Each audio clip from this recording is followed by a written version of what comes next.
ओम नीलकंठाय नमः। हर हर महादेव। आप सभी का हार्दिक स्वागत है आपके अपने चैनल कृष्ण सखी स्टोरीज पर। भगवान शिव की कृपा आप और आपके परिवार पर सदा के लिए बनी रहे। आज के इस वीडियो में आप सुनेंगे सोमवार व्रत कथा, शिव चालीसा पाठ और भगवान शिव की आरती। आइए कथा आरंभ करते हैं। बोलिए भगवान शिव शंकर की जय। पौराणिक समय की बात है, किसी नगर में एक साहूकार रहा करता था। उसके पास धन दौलत की कोई कमी नहीं थी, परंतु उसके कोई संतान नहीं थी, जिस कारण वह हमेशा दुखी रहा करता था। परंतु उसका भगवान शिव पर अटूट विश्वास था। वह भगवान शिव की पूरी श्रद्धा और भक्ति से पूजा किया करता था। हर सोमवार के व्रत किया करता था और भगवान शिव के मंदिर में जाकर वह भगवान शिव और माता पार्वती की नियम से पूजा किया करता था। उसकी ऐसी अटूट भक्ति देखकर एक दिन माता पार्वती प्रसन्न होकर भगवान शिव से कहने लगी, हे प्रभु, आप साहूकार की मनोकामना पूर्ण क्यों नहीं कर देते? तब भगवान शिव ने पार्वती जी से कहा, हे पार्वती,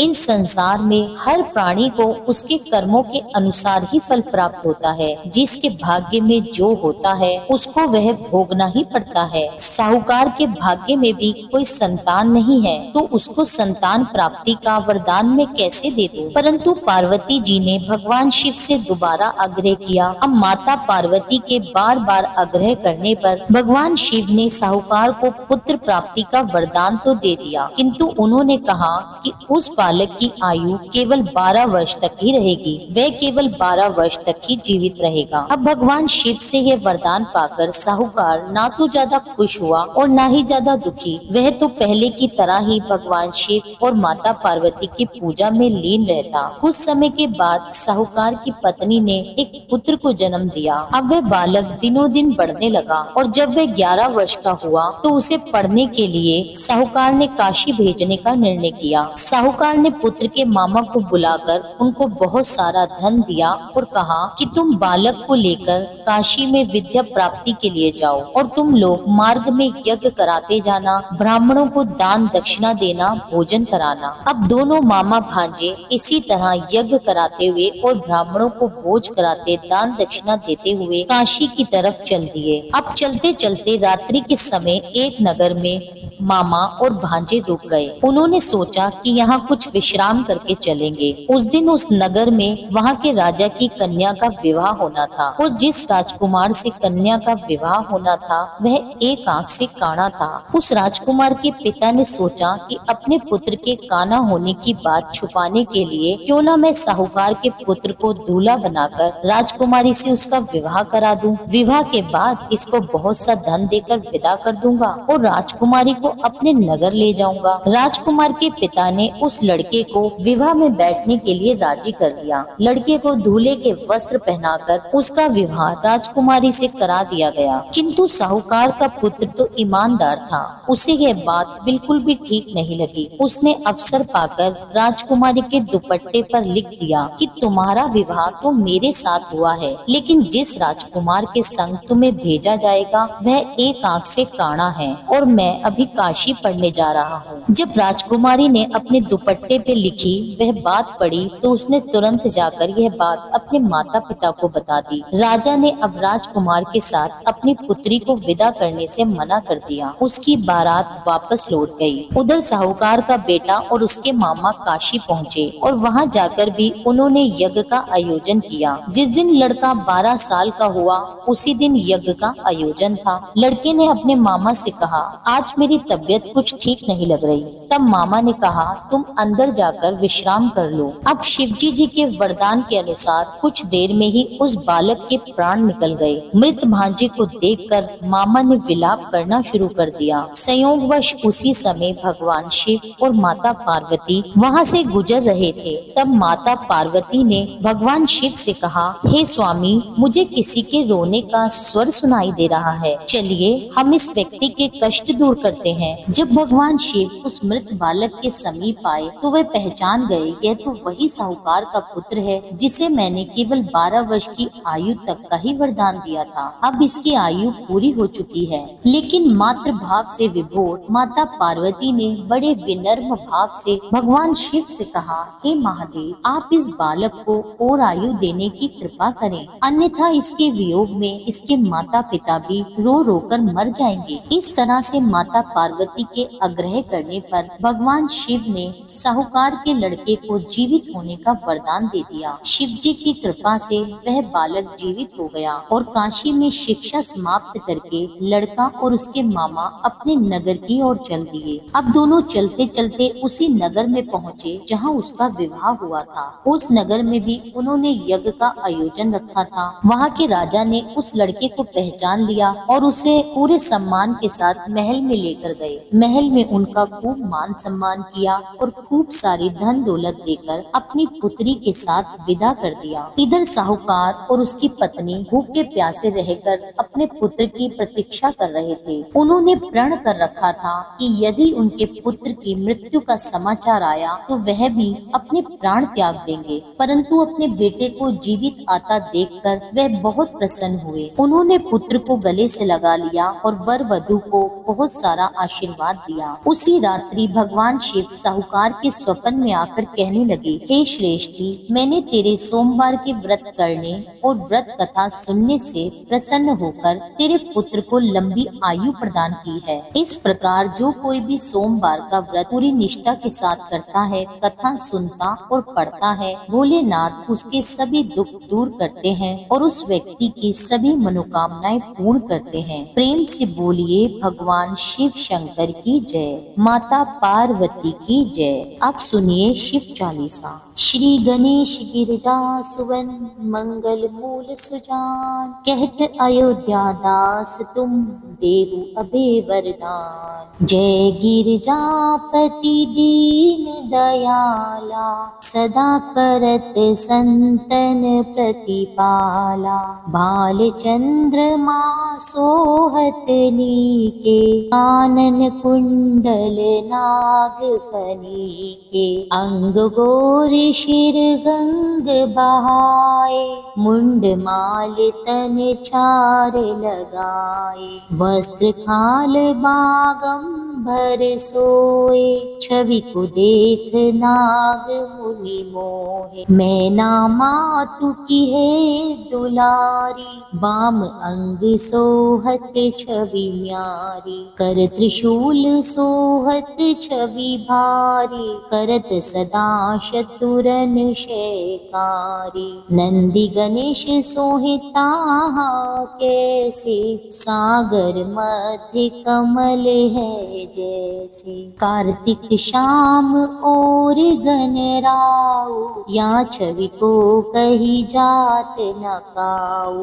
देवन जब ही जाए पुकारा, तब ही दुख प्रभु आप निवारा। किया उपद्रव तारक भारी, देवन सब मिली तुम ही जुहारी। तुरत षडानन आप पठायु, लव निमेष महामारी गिरायु। आप जलंधर असुर संहारा, सुयश तुम्हार विदित संसारा। त्रिपुरासुर सन युद्ध मचाई, सबहि कृपा कर लीन बचाई। किया तपहि भागीरथ भारी, पूरब प्रतिज्ञाता सुपुरारी। दानिन महा तुम सम को नाहि, सेवक स्तुति करत सदाहि। वेद नाम महिमा तव गाई, अखत अनादि भेद नहीं पाई।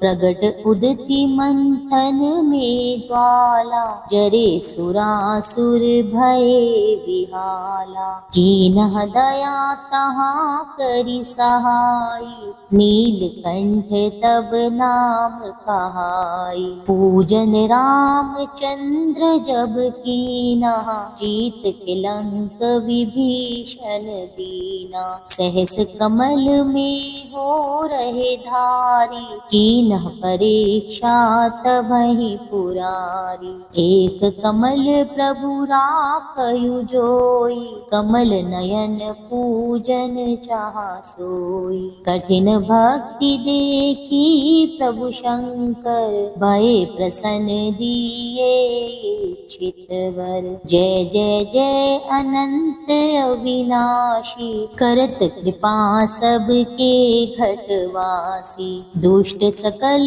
नित मोहि सतावे, भ्रमत रहे मोहि चैन नावे। त्राहि त्राहि मैं नाथ पुकारो, यही अवसर मोहि आन उबारो। लै त्रिशूल शतुरन को मारो, संकट से मोहि आन उबारो। मातु पिता भ्राता सब कोई, संकट में पूछत नहीं कोई। स्वामी एक है आस तुम्हारी, आए हरऊ अब संकट भारी। धन निर्धन को देत सदाहि, जो कोई जाचे वो फल पाहि। अस्तुति के ही विधि करो तुम्हारी, क्षमहु नाथ अब चूक हमारी। शंकर हो संकट के नाशन, मंगल कारण विघ्न विनाशन। योगी अति मुनि ध्यान लगावे, नारद शारद शीश नवावे। नमो नमो जय नमो शिवाय, सुर ब्रह्मादिक पार न पाए। जो यह पाठ करे मन लाई, ता पार होत है शंभु सहाय। रिनिया जो कोई हो अधिकारी, पाठ करे सो पावन हारी। पुत्रहीन करे इच्छा कोई, निश्चय शिव प्रसाद ते ही होय। पंडित त्रयोदशी को लावे, ध्यान पूर्वक होम करावे। त्रयोदशी व्रत करे हमेशा, तन नहीं ताके रहे कलेशा। धूप दीप नैवेद्य चढ़ावे, शंकर सम्मुख पाठ सुनावे। जन्म जन्म के पाप नसावे, अंतवास शिवपुर में पावे। कहे अयोध्या आस तुम्हारी, जानि सकल दुख हरहु हमारी। नित्य नेम कर प्रात ही पाठ करो 40, तुम मेरी मनोकामना पूर्ण करो जगदीश। मकसर छठे है मंत्र ऋतु, संवत 64 जान। स्तुति 40 शिव ही पूर्ण कीन कल्याण। आइए अब सुनते हैं भगवान शिव की आरती। ओम जय शिव ओमकारा, स्वामी जय शिव ओमकारा। ब्रह्मा विष्णु सदा शिव अर्धांगी धारा। ओम जय शिव ओमकारा, एकानन चतुरानन पंचानन राजे। हंसानन गरुड़ासन वृषवाहन साजे। ओम जय शिव ओमकारा, दो भुज चार चतुर्भुज दश भुज अति सोहे। तीनों रूप निरखता त्रिभुवन जन मोहे। ओम जय शिव ओमकारा, अक्षमाला बनमाला मुंडमाला धारी। चंदन मृग मद सोहे, वाले शुभकारी। ओम जय शिव ओमकारा, श्वेतांबर पीतांबर बाघांबर अंगे। सनकादिक ब्रह्मादिक प्रेतादिक संगे। ओम जय शिव ओमकारा, करके मध्य कमंडल चक्र त्रिशूल धरता। जग करता संहरता जग पालन करता। ओम जय शिव ओमकारा, ब्रह्मा विष्णु सदा शिव जानत अविवेका। प्रणवाक्षर अक्षर के मध्य तीनों ही एका। ओम जय शिव ओमकारा। त्रिभुवन स्वामी जी की आरती जो कोई नर गाता। कहत शिवानंद स्वामी मन वांछित फल पाता। ओम जय शिव ओमकारा। प्रेम से बोलिए भगवान शिव शंकर की जय। आरती के साथ ही वीडियो की समाप्ति होती है। उम्मीद करती हूँ यह वीडियो आपको अच्छी लगी हो। वीडियो अच्छी लगी हो तो आप सभी से मेरा अनुरोध है कि इस वीडियो को लाइक जरूर करें, और जिन भी लोगों ने अभी तक हमारे चैनल को सब्सक्राइब ना किया हो उन सभी से मेरा विनम्र अनुरोध है कि चैनल को सब्सक्राइब कर लीजिए, ताकि आपको धार्मिक जानकारी सही समय पर मिल सके, धार्मिक कथाएं सुन सकें आप। इस वीडियो को लाइक करने के साथ साथ अपने फैमिली और फ्रेंड्स में भी शेयर कीजिए। मिलती हूँ आपसे एक अगली वीडियो में, जब तक के लिए जय श्री राधे।